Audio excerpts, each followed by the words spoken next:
que fazem todo sentido. Vamos supor, tudo bem que dificultam de qualquer jeito, mas no Brasil, quando você vai fazer importação, por exemplo, de nozes, ele exige que no certificado de origem, claro, sendo do Chile, no fitossanitário, desculpe, diga lá que esse produto é livre de uma praga quarentenária chamada Cydia pulmonella.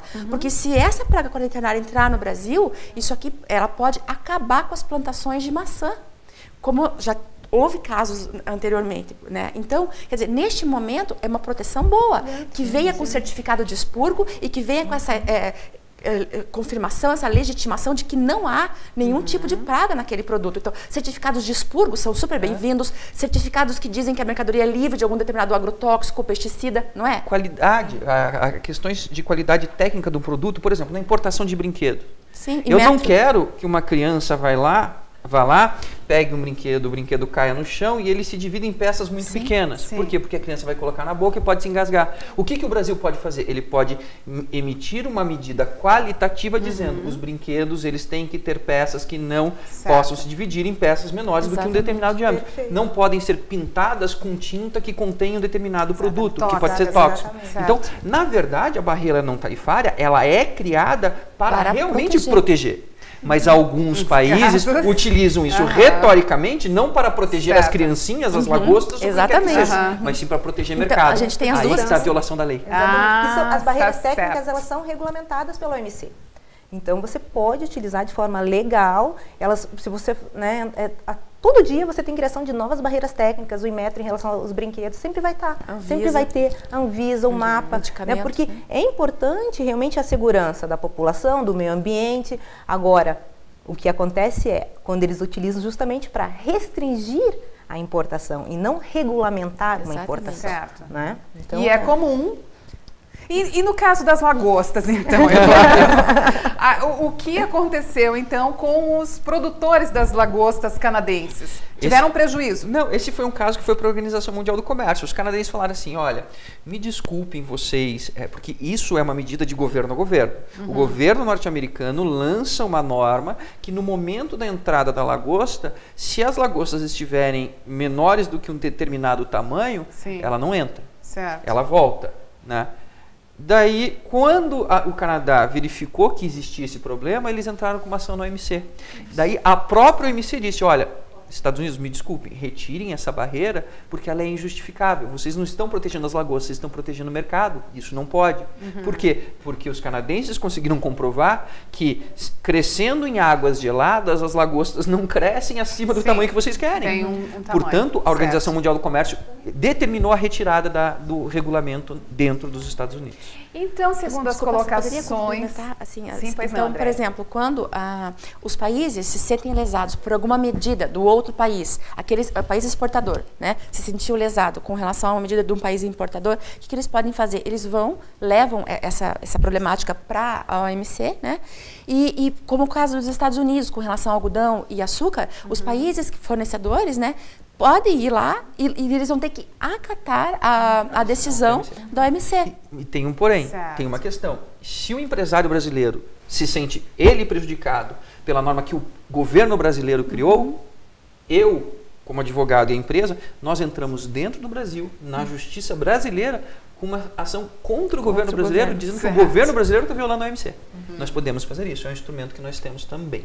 Certo. Bem, então pelas colocações dos nossos convidados, vocês levantaram que em várias nações ocorre as barreiras não tarifárias, ou então essas medidas protecionistas, que não podem estipular o valor tarifário, né?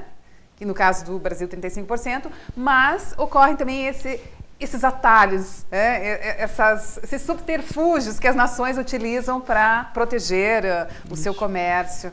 Certo, então, e vamos deixar no ar a nossa próxima questão norteadora.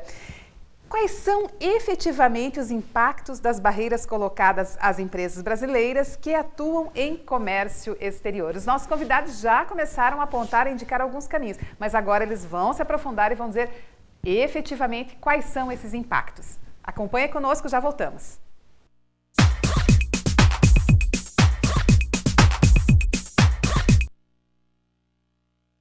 O maior patrimônio de uma nação é seu povo. E o maior patrimônio de um povo é a educação que ele recebe e que transforma em progresso. É por isso que todo educador assume um papel-chave. E ele começa não na tarefa de educar, mas sim na de aprender com os melhores profissionais, atualizando-se e fazendo uma especialização com quem há mais de um século trabalha na arte de ensinar com qualidade. FAI, porque só quem tem a maior tradição no ensino é que pode oferecer a melhor pós-graduação em educação.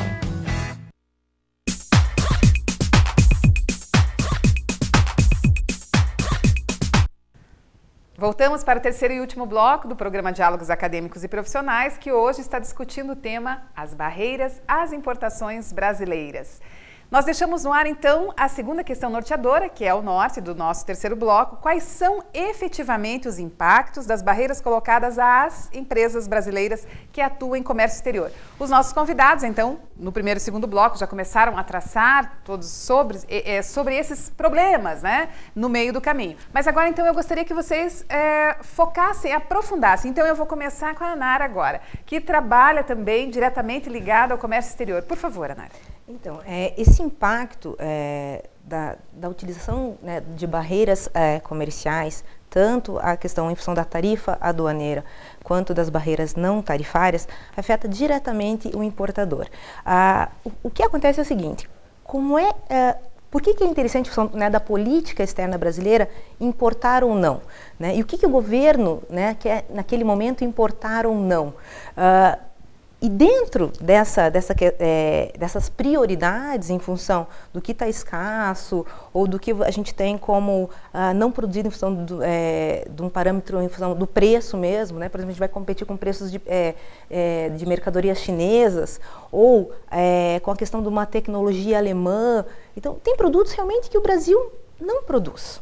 Né? A gente precisa de produtos estrangeiros, precisa dessa troca. Certo. Então, essas barreiras, o governo, ele acaba utilizando barreiras nesse sentido, só que o importador, ele fica numa situação amarrada porque, tudo bem, aumenta a alíquota do imposto de importação. A importação é o meu negócio, eu desenvolvo, eu gero emprego, eu estou desenvolvendo uma atividade, ou uma atividade industrial, uma atividade empresarial, e o governo não colabora com o meu negócio. Quer dizer, eu não tenho um apoio efetivo do governo e não estou me negando a cumprir, né, toda a parte da questão das barreiras técnicas. Em nenhum momento, se tiver que emitir diversos certificados, fazer, né, a aprovação entre a Anvisa ou o Ministério da Agricultura, o importador, ele está pronto para fazer isso, ele quer fazer. Só que mesmo assim, as barreiras são tantas, burocráticas, até quando a gente entra com a mercadoria no país, até em função da própria Receita Federal, né, quando tem a questão da liberação dessas mercadorias, e de operações padrões, enfim, outras questões, o empresário, ele se sente numa situação bastante difícil, porque ele está querendo produzir, ele está querendo gerar riqueza para o país, mas ele também não consegue. E aí, assim, por que o empresário, o importador, nesse momento, não poderia, né, importar aquele produto? Por que subir aquela alíquota? Né? É para defender realmente a indústria nacional, mas a gente vai ficar com essas alíquotas, por exemplo, desses 100 produtos, por um ano aumentadas. E depois? Vão subir as alíquotas novamente? Mas até aí eu vou poder comprar de um outro fornecedor, se não for comprar de um fornecedor chinês ou de um fornecedor alemão. Daqui a um ano, será que vai ter um fornecedor aqui no Brasil que realmente possa me fornecer um produto de qualidade, um produto com preço que eu possa, né, ter a minha margem de lucro e manter o meu negócio? É isso que o governo não faz. Eu não tenho, né, os colegas aqui para me ajudar, porque como é que daí o mercado assume isso? Então, o impacto é direto, porque no mercado como um todo, né, a gente tem lá a questão realmente aumentando o custo dessa importação. Esse importador, quando há um aumento, por exemplo, dessa alíquota, ele pode perder contratos, porque se ele não conseguir, de repente, manter o negócio dele, enfim, ele vai continuar comprando desse mesmo fornecedor, ele vai buscar um fornecedor no exterior. O governo brasileiro, por exemplo, de repente acha que com essa medida ele vai conseguir reduzir os preços dos exportadores, fazer com que fornecedores reduzam seu preço para continuar no mercado brasileiro. Né? Então são questões assim, complica realmente a vida do importador. Isso falando somente de uma alíquota. Imagine quando a gente fala de barreiras não tarifárias, que vão fazer em relação, por exemplo, a cumprir. No caso da lagosta aqui no Brasil, a gente até tem padrões do Ministério da Pesca, do próprio MAPA, mas são solicitações para licença de importação. Você cumprindo, né, as questões específicas você vai trazer o produto, enfim. Mas em determinadas questões, de que forma você vai estar protegido, né? Se você quer fazer algo direito e bem feito. Né? Então, o importador ele se sente acuado pelo governo toda vez que ele age desta forma. Né? E é difícil, por mais que a gente tente sempre prever as ações, você realmente não considera ações justas. Certo. Andréia, e com relação a essa prevenção, então? É possível? É viável? Tem coisas que são possíveis e tem coisas que não são previsíveis, né? Em negócios internacionais e em comércio exterior. Então, primeiramente, quando o empresário ele sofre por alguma barreira, vamos dizer assim, isso vai impactar no custo dele, efetivamente, como a Nara falou. E às vezes não só para produtos que ele poderia vender aqui a um custo menor, produzir, prejudicando a indústria nacional, como é o caso do coco, por exemplo, que tínhamos cotas antes, né, para uma barreira não tarifária de cota, e que foram eliminadas em 1º de setembro, né, de 2012, elas eram renovadas a cada 3 meses, só que daí que o governo fez? Nós temos que tirar as cotas porque agora não pode mais, né, a gente venceu aquele período inicial que foi determinado. Aí eles colocaram o imposto de importação, seguindo a OMC para alguns produtos especificamente, ele segue uma alíquota maior. Então a básica, os 35%, ele chegou a 55%. Ou seja, continua, né, dificultando muito a importação deste produto, protegendo, segundo o governo, a indústria nacional. Mas e o consumidor?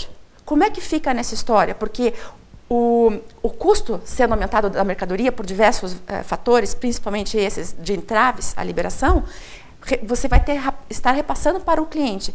E aí o consumidor brasileiro é penalizado, porque ele compra produtos mais caros, ou muitas vezes o importador, agora em outro caso, ele quer importar uma máquina, um equipamento que não tenha similar nacional. Ele tem que ter tanta dificuldade, porque tem que trazer vários manuais com especificação técnica para conseguir provar, para reduzir tributo, e de repente, se isso fosse facilitado, a indústria nacional poderia se fortalecer por trazer novas tecnologias, aperfeiçoar seu parque, né, industrial, produzir mais e melhor a menor custo e também ser mais competitivo. E aí nós precisamos, no mercado interno, sem estarmos nos preocupando tanto de só ficar protegendo produtos que venham de fora, que pudessem ser mais competitivos ou ter preços menores do que os nossos. Se a gente fortalecesse a nossa indústria, isso favoreceria.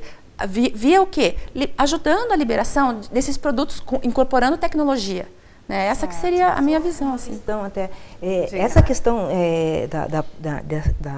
dessa produção, veja assim, ó, querendo ou não, o governo, a gente está falando aqui dessas medidas, às vezes até o governo ele é incoerente em determinados momentos, ou mais em função dos setores que ele deseja fomentar. Né? Então, por exemplo, em junho tivemos uma redução de 2% do imposto de importação para diversos produtos, bens de capital, informática, telecomunicações, o que a gente chama de ex-tarifário, que é uma redução justamente, né, para fomentar a importação de produtos que vão trazer essa tecnologia, esse know-how, né, para o país.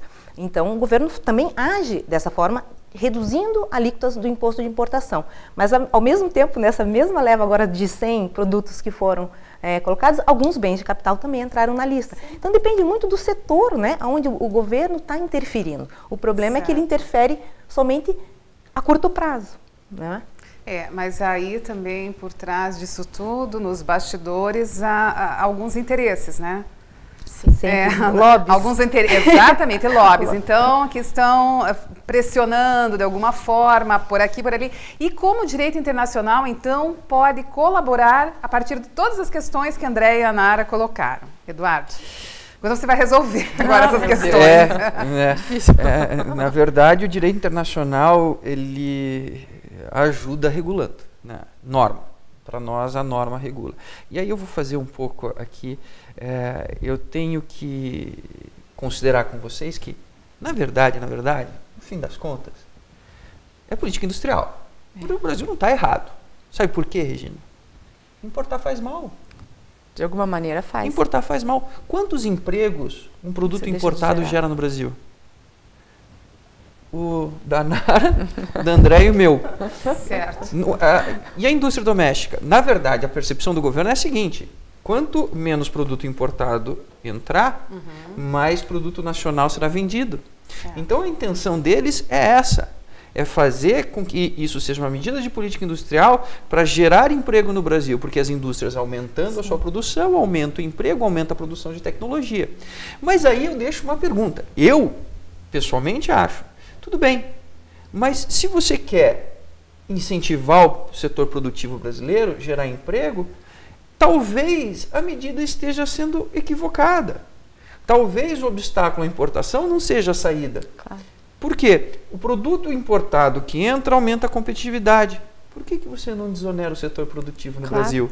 Por que você não desonera a folha? Por que você não torna o produto interno brasileiro, o produto produzido aqui no Brasil, mais competitivo a partir da desoneração tributária? Talvez a imposição de obstáculos e barreiras, que em grande medida são legais, talvez você possa diminuir essas barreiras às importações e desonerar o setor produtivo para que eles sejam realmente competitivos e o emprego seja gerado e a gente continue inserindo o Brasil nesse mercado internacional. Talvez a saída seja um pouco diferente. Isso é um questionamento que eu deixo. Certo. Então, a partir de incentivos, crescendo a qualidade, os incentivos tributários, como você colocou, e também qualificando mão de obra, né? Exatamente. Então, são várias questões que estão postas aí. Exatamente. E talvez eles... pesquisa e desenvolvimento é muito importante. Tentem fazer com que o Brasil se desenvolva impedindo o produto importado de entrar. Será que é essa a saída? Porque aí é talvez comercial. Não. Talvez assim, não. Quando o Brasil estiver realmente desenvolvido com a sua indústria nacional forte, certo, naturalmente sólida, o produto importado não será tão necessário. Sim. Então a importação não será... A gente importa porque hoje não tem, basicamente, um similar em função do preço ou da qualidade nacional. Mas tem que ficar claro que o governo não quer abrir mão de receita. Pois é, e aí a questão, não quer que a gente tire as divisas do país ao mesmo tempo e não quer abrir mão da receita interna. Desonerar o setor produtivo é abrir mão de receita. Aí é uma questão de política estatal. Então esse é também um problema que deve ser considerado. Certo. Então,